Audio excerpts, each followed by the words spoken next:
शेपूच्या भाजीची धिरडे. त्यासाठी आपण इथे शेपू, गाजर किसून घेतलं, लसूण, कांदा सर्व बारीक चिरून घेतलं, कांदा पण किसून घेतला.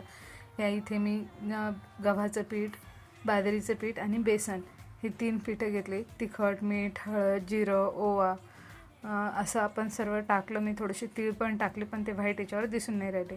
नंतर हे पाणी टाकून सर्व पीठ आणि भाजीपाला सर्व भिजवून घेतलं पाण्याने.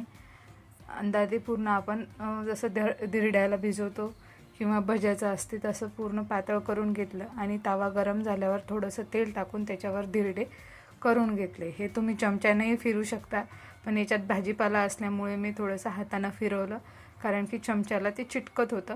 बारीक केलं असतं अजून भाजीपाला किंवा पेस्ट केली असती तरी चालत होतं, पण ते खिसलेलं किंवा बारीक चिरलेलं भाजीपाला त्यामध्ये छान दिसतो आणि खायलाही चांगलं लागते.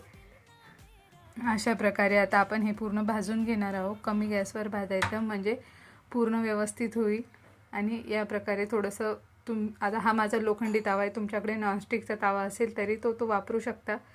आणि याच्यावर थोडंसं तेल टाकून पूर्ण निघून जाते, चिटकत वगैरे काही नाही, कारण की यामध्ये बाजरीचं पीठ असल्यामुळे पूर्ण छान टेस्टलाही छान होते आणि खायलाही पौष्टिक होते. अशा हिशोबाने मी हे पूर्ण तयार केले. आता पुढे मी 2 करून दाखवते तुम्हाला.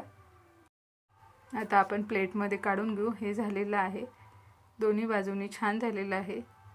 तेलाचाही वापर मी थोडा कमीच केला, तेल टाकू शकता आपापल्या आवडीनुसार.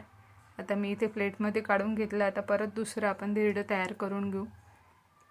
तर मी यावेळेस तेल न टाकता तयार करून दाखवते, कारण की तवा पूर्ण आता छान राबल्यासारखा झाला, त्याच्यामुळे तो चिटकत नाही. लोखंडी असलं तरीही थोडी प्रॅक्टिसची किंवा सवयीचा भाग असतो, काही अडचण येत नाही माझ्या हिशोबाने. आता आपण दुसरं धिरडे तयार करून घेऊ.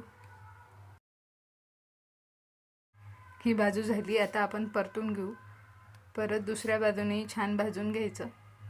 आणि अशा प्रकारे आता आपण धिरडे दोन्ही रेडी झाले आहे.